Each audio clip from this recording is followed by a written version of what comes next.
Você sabia que existem vários tipos de dreadlocks e diferentes formas de estar fazendo ele? Não? Então se liga nesse vídeo que hoje eu vou mostrar para vocês 5 diferentes tipos de dreadlocks. Basicamente, o dreadlock é um tipo de cabelo que se forma por meio de algumas técnicas que nos ajudam a emaranhar os cabelos de forma bem cilíndrica, né? Formando aqueles canudos ou extensões, depende da região que você tá. Cada região fala um nome diferente. Eu já ouvi canudos, extensões, locks.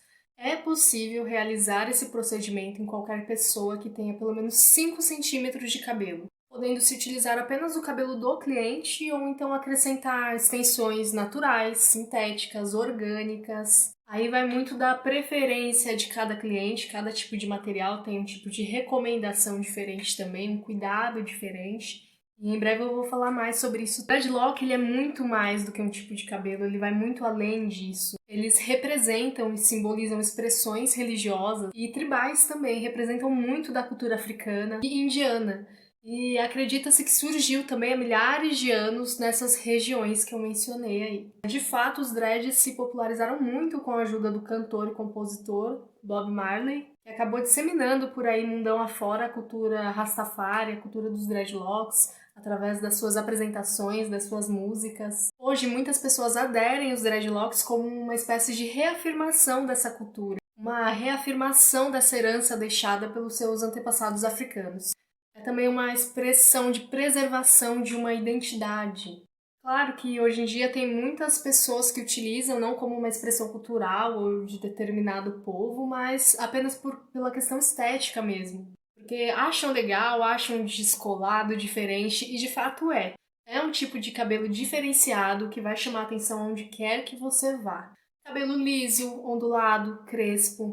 O dread pode ser feito em todo tipo de cabelo sem problema nenhum. Se você pesquisar no Google, você vai achar 4 tipos de dreadlocks, porém eu vou acrescentar mais um que não se costuma falar muito sobre ele. Então vamos começar? 5 diferentes tipos de dreads. Primeiro, dread de agulha, sendo de longe o mais feito e o mais recomendado também. Ele é feito com o auxílio de uma agulha de crochê. Isso mesmo, pessoal, para quem não conhece, a agulha de crochê é como se fosse uma extensão do dread maker. O que é o dread maker? A pessoa que faz os dreads, para quem não sabe, ok? É com o auxílio da agulha de crochê que a gente vai emaranhando os fios e dando aquele formato cilíndrico do dread, sendo necessário, claro, realizar uma manutenção de tempos em tempos. Essa manutenção vai depender de cada tipo de cabelo, de cada cliente, da forma que ele prefere. Cabelos lisos e ondulados geralmente necessitam de manutenção com mais frequência. Os cabelos crespos geralmente seguram um pouquinho mais tempo, né? Aquela formação ali. Então vai depender de cliente. Tem gente que gosta dos dreads mais arrumadinhos, tem gente que gosta de mais bagunçado, mais largado, não importa. É questão de gosto. Vai depender também do profissional, né? Tem profissional que trabalha com dreads mais fofinhos, tem alguns que já deixam mais apertados. Quanto mais durinho o dread, mais apertado, né, ele vai ficar e mais tempo você vai ter aí de distância entre uma manutenção e outra. Lembrando que para quem tem cabelo curto e deseja ter os dreads longos, ok, dá pra fazer também com auxílio daquelas extensões lá que eu falei, que a gente faz com cabelo orgânico, natural ou sintético. Ok? Contanto que você tenha pelo menos 5 centímetros de cabelo, porque quando você usa essa técnica de agulha, seu cabelo vai diminuir alguns centímetros, certo? Aquele cabelo vai emaranhar, então ele vai murchar um pouquinho, vamos dizer assim, vai encurtar um pouquinho. Segundo, dread de cera. Antigamente era um pouco mais popular entre as pessoas, né, que aderiam à cultura dos dreads, porém hoje em dia é bem raro encontrar profissionais ou algumas outras pessoas que façam dread de cera. Embora o tempo de aplicação do dread de cera seja muito inferior à produção do dread de agulha, ele não é muito recomendado, tá? Principalmente por conta do seu aspecto pegajoso que fica no início e pode acabar estimulando a oleosidade do couro cabeludo do cliente também. Consiste basicamente em desfiar as mechas do cabelo, mesmo processo do dread de agulha, tá, pessoal? E depois passar a cera e fazer aquela espalmada. Isso daqui, ó. Espalmar para formar esse formato, né, cilíndrico. Se você quer saber mais sobre dread de cera, tem curiosidade, dá uma olhada no meu último vídeo que eu fiz falando sobre a minha primeira experiência com dread de cera.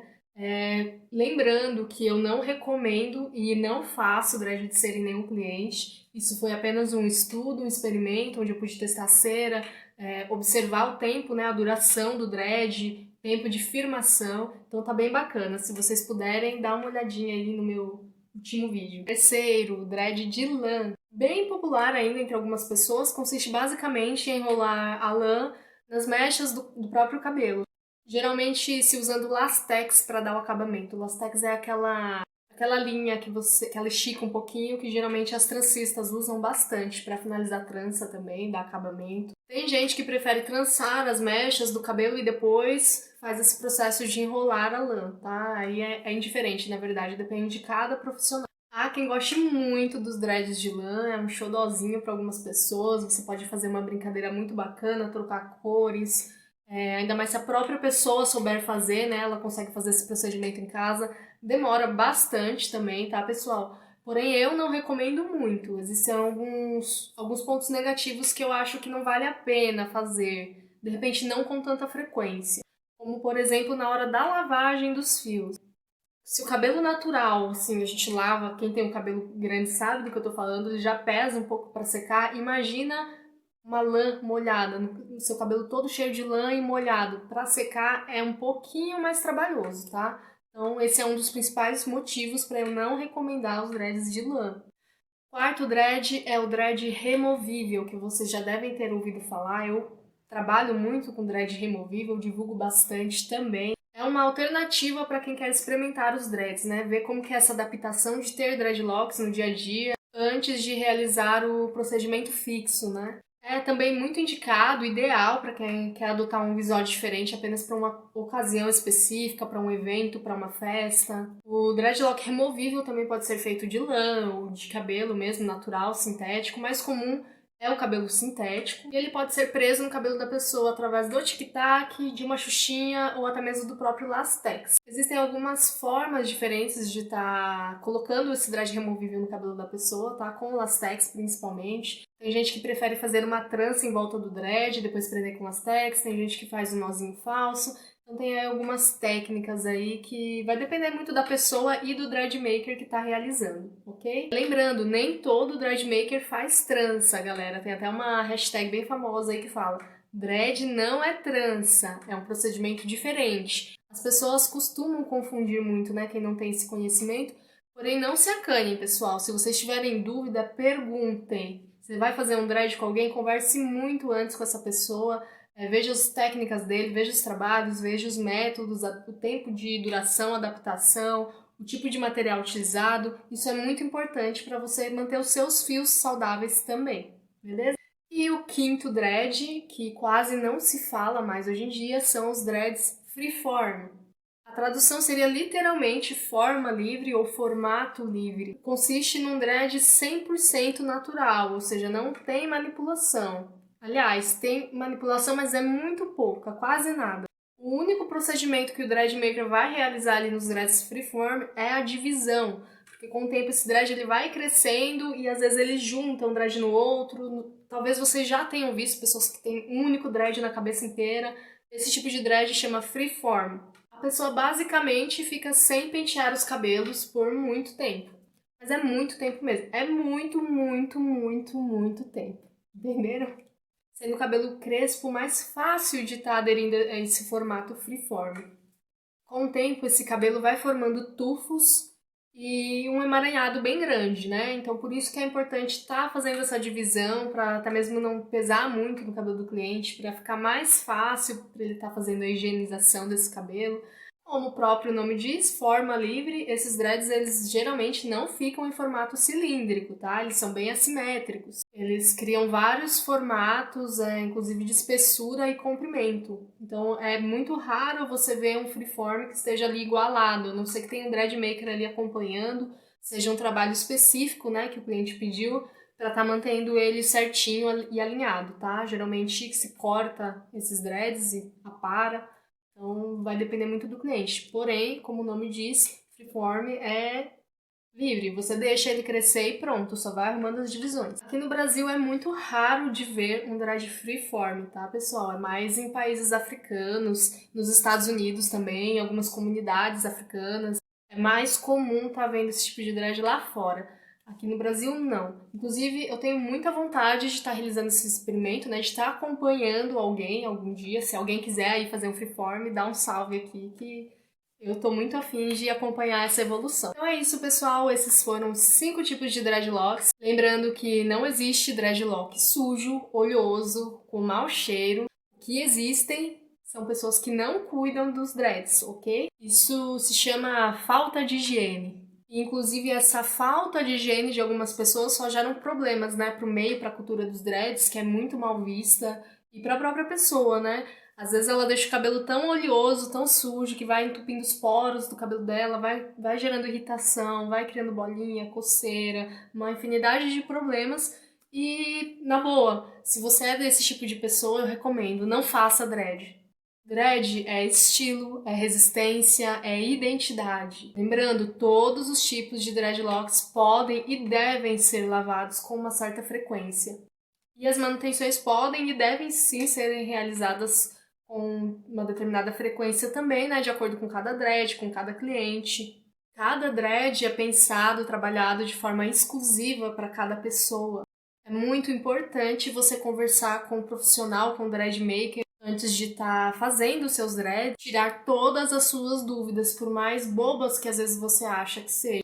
Pessoal, nós que trabalhamos com dreads estamos aqui para isso, justamente também, né? Para esclarecer a dúvida de vocês sobre o processo dos dreadlocks de formação, trabalho, material. Isso também faz parte do nosso trabalho. Então, sempre perguntem, sempre questionem, sempre tirem todas as dúvidas. Outra coisa, pessoal, valorizem o trabalho do dread maker de vocês. Isso é um trabalho 100% manual, artesanal. Às vezes a gente fica horas trabalhando num determinado dread para determinado cliente ou até mesmo dias.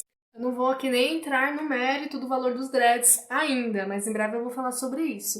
Cada dread maker sabe, cada profissional, né, no geral, em qualquer profissão, sabe o valor do seu trabalho. Então não julgue um ou outro, entendeu? Busquem sempre tirar as suas próprias conclusões, conversar com a pessoa, tirar suas dúvidas. Isso é o mais importante. Agora, se você for fazer um dread numa pessoa que você tá vendo que tá cobrando muito barato, galera, novamente, valorizem, porque não é o preço, tá?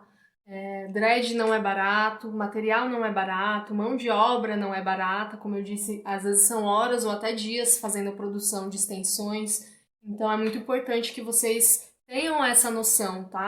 Enfim, nós gastamos com mão de obra, com material, muitas vezes a gente se machuca fazendo essas produções, né? Uma agulha, só quem sabe a dor de entrar uma agulha no dedo sabe do que eu tô falando. Acho que é só um outro dread maker para entender isso. Então, galera, deem muito valor. A gente, né, como profissionais, seres humanos, também precisamos zelar nossa saúde, nossas mãos, nossa profissão, nossa saúde mental, principalmente. Então, sejam nossos amigos e valorizem o nosso trabalho, que é tão lindo, é uma cultura tão rica e vale muito a pena você conhecer mais sobre. Ajuda até a estar quebrando, superando algum tipo de preconceito que você tenha sobre isso. Então é isso, pessoal. Fortaleçam o meu trabalho. Se inscrevam aqui no canal Brasil Dreadlocks e também me sigam no Instagram, Brasil Dreadlocks. Eu publico trabalhos lá, faço divulgação livre para dreadmakers também. E até a próxima!